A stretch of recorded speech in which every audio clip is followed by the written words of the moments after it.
शुभविवाह या मालिकेच्या 15 जानेवारीच्या भागामध्ये आकाश आणि भूमी आता हे बाहेर तर पडलेत, पण पळून जाताना त्यांना आता मोठा अडसर आलेला आहे. ते म्हणजे हवालदारांनी त्यांना पाहिलेलं आहे.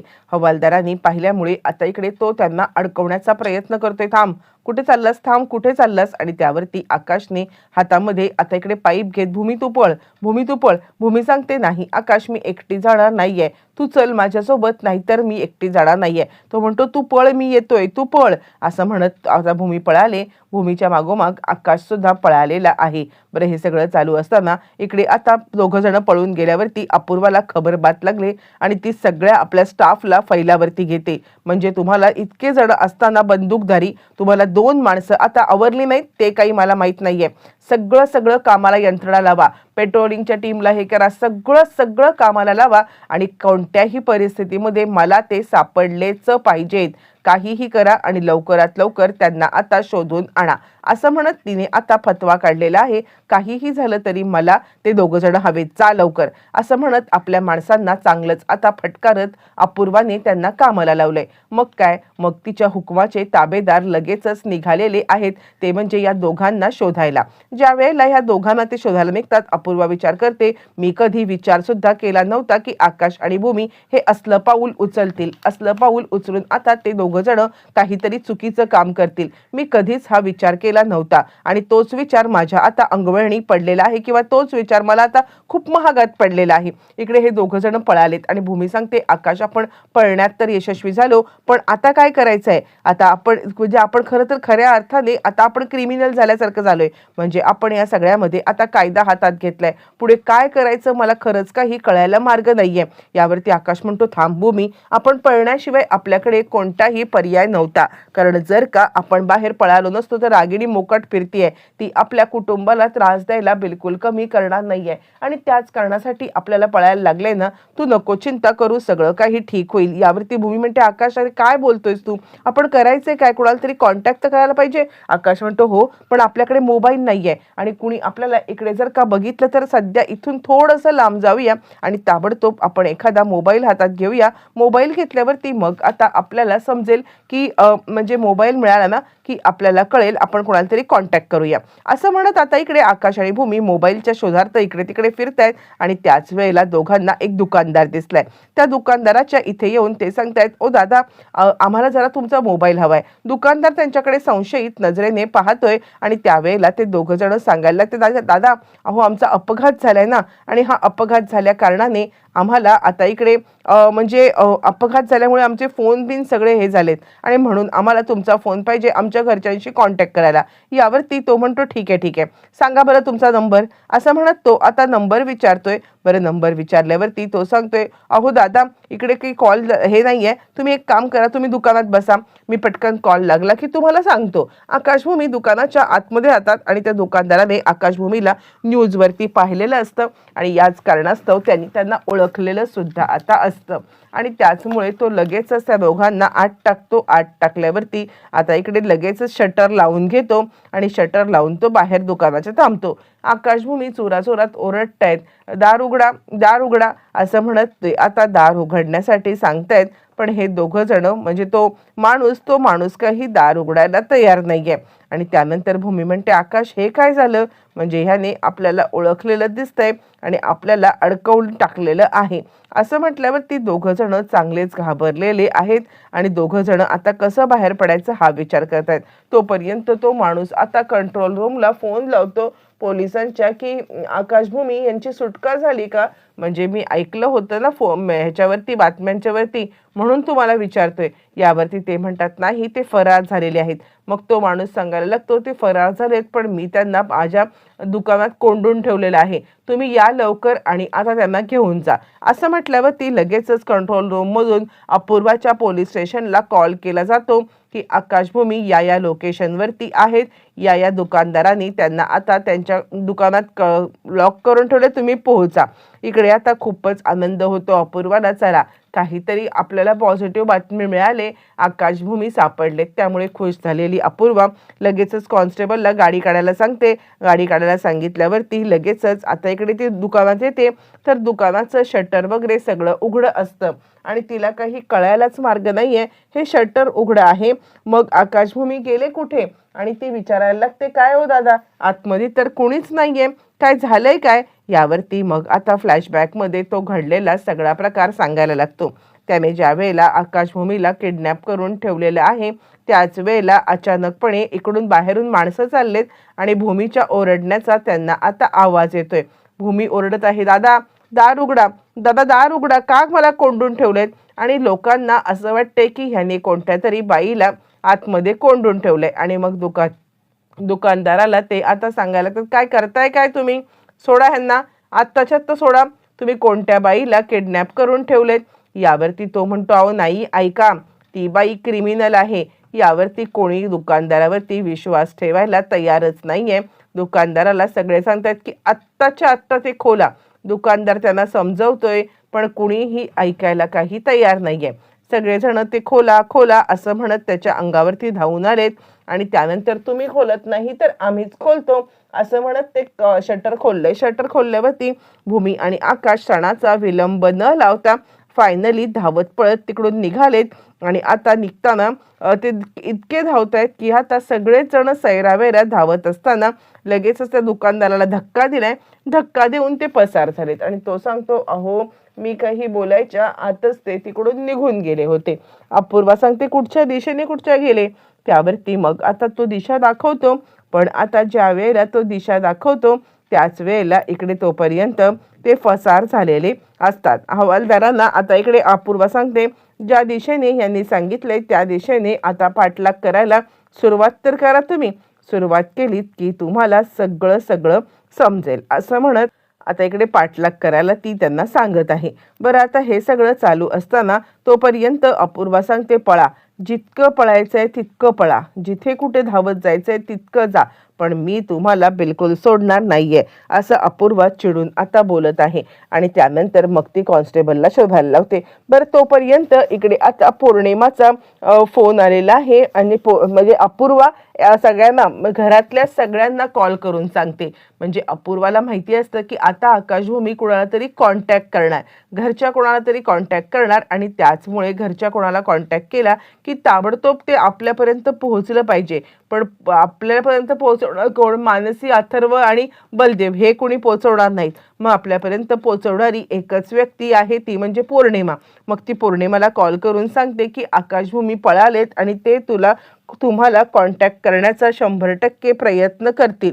तर ज्या वेळेला ते कॉन्टॅक्ट करतील तोपर्यंत तुम्ही आता आम्हाला सांगायचं आहे किंवा आता तुम्ही आमच्यापर्यंत हे सगळं सत्य पोहोचवायचं आहे असं म्हटल्यावर ती लगेचच आता इकडे सांगायला लागतो, हो ठीक आहे, तू काळजी करू नकोस, काही झालं तरी सुद्धा तुझ्यापर्यंत सत्य पोहोचवू. लगेचच ती फोन करते, तो म्हणजे आता इकडे रागिणीला फोन केल्यावरती ती रागिणीला सांगते, आई आकाशभूमी पळालेले आहेत आणि आकाशभूमी पळाल्यावरती मग आता त्यांनी आपल्याला कॉन्टॅक्ट करतील असं अपूर्वाचं म्हणणं आहे. बरं, हे सगळं चालू असताना आकाश आणि भूमी पळून गेल्यावरती ते दोघंजण विचार करतायत, नाही काही झालं तरी सुद्धा लवकरात लवकर आता कुणाशी तरी कॉन्टॅक्ट करायला पाहिजे. आपण बलदेवला कसा कॉन्टॅक्ट करणार? तोपर्यंत इकडे आता अपूर्वाने सगळी यंत्रणा कामाला लावलेली आहे आणि हे दोघंजण विचार करतायत की फोन लावायच्या ऐवजी आपण एक काम करूया, आपण आता आपल्या बंगल्याच्या बाहेर जाऊया. ज्या वेळेला बलदेवला समजेल ना की आपण म्हणजे बलदेवला समजेल की आपण पळालोय तर तो नक्की आपली भेट घेईल आणि भेट घेऊन आता इकडे तो आपल्याला नक्की काहीतरी मदत करेल असं म्हटल्यावरती हे दोघंजण महाजन बंगल्याच्या इकडे आलेले आहेत. आणि ज्या वेळेला हे दोघंजण महाजन बंगल्याच्या इकडे आलेत आणि ते दोघंजण वाट पाहत आहेत कधी एकदा आता इकडे बलदेव बाहेर येईल आणि म्हणून ते दोघंजण बाहेरच उभे राहिलेले आहेत. ज्या वेळेला दोघंजण उभे आहेत तोपर्यंत मग आता भूमी सांगते, आकाश चिंता करू नको, सगळं काही ठीक होईल. आणि दोघंजण त्या बलदेवची वाट पाहत आहेत. जेव्हा दोघंजण बलदेवची वाट पाहत आहेत, बलदेव नेमका समोरून आलाय सुद्धा आणि हे दोघंजण बलदेव सोबत बोलणार, हे दोघंजण बलदेवला काही करणार किंवा विचारणार, आवाज देणार, बलदेव बलदेव. पण त्याच वेळेला इकडे भूमी आकाशला थांबवते आणि ती सांगते, थांब आकाश, अपूर्वा आलेली आहे, तू बोलू नकोस काही, असं म्हणत ती आकाशच्या तोंडावरती हात धरते. आकाशच्या तोंडावरती हात धरल्यावरती ती आता बोलायला बंदी करते. तोपर्यंत मग आता लगेचच अपूर्वा तिकडे आलेली आहे आणि हे दोघं जण लपून छपून पाहत आहेत. अपूर्वाला बलदेववरती संशय आलेला आहे की हा इथे काय करतोय, याला आकाश आणि भूमीने काही बोललेत का, किंवा ह्याला आकाश आणि भूमी काही भेटणार आहेत का. म्हणून आता ती म्हणते, काय रे बलदेव, तू इथे काय करतोयस. यावरती बलदेव म्हणतो, काय करणार, जरा पाय मोकळे करण्यासाठी मी आलो होतो, असं म्हटल्यावरती मग ती म्हणते, नाही मग इथे काय करतोय, चल आत चल, असं म्हणत ती बलदेवला आत घेऊन चाललेली आहे. आणि त्यावरती आकाश म्हणतोय, हिने हे सगळं मुद्दाम केलंय, उद्या जर का आपल्याला म्हणजे बलदेवसोबत कॉन्टॅक्ट करायचं तर ही मध्ये मध्ये सारखी येत राहणार आहे, काही कळायला मार्ग नाहीये. त्यावरती भूमी सांगते, नाही आकाश, मग आपल्याला फोन कॉल शिवाय दुसरं कोणतं ऑप्शन नाहीये, काही झालं तरी सुद्धा एक फोन कॉल जर का आपण केला ना तरच आपल्याला बरं होईल. यावरती आता बलदेव सांगतोय, इकडे आकाश सांगतोय, ठीक आहे, आपण पहिले फोन मोबाईल तरी कुणाचा घ्यायला पाहिजे ना, म्हणजे आपल्या हातात मोबाईल नाहीये तर आपण कॉन्टॅक्ट कसं काय करणार, असं म्हटल्यावरती मग आता भूमी आणि आकाश हे चोरून चोरून कुणाचा तरी मोबाईल घेण्याचा प्रयत्न करतायत. त्यांना दिसलेला आहे एक रिक्षावाला. रिक्षावाला दिसल्यावरती लगेचच आता इकडे आकाश सांगतोय, भूमी भूमी एक काम कर, ह्यांचा फोन घेऊया. रिक्षावाला झोपलेला आहे आणि त्याच्या खिशामध्ये मोबाईल तसाच आहे. मग दोघं जण आता त्याचा मोबाईल घेण्याचा प्रयत्न करतायत. त्या रिक्षावाल्याचा मोबाईल घेतल्यावरती लगेचच हे दोघं जण आड बाजूला आले.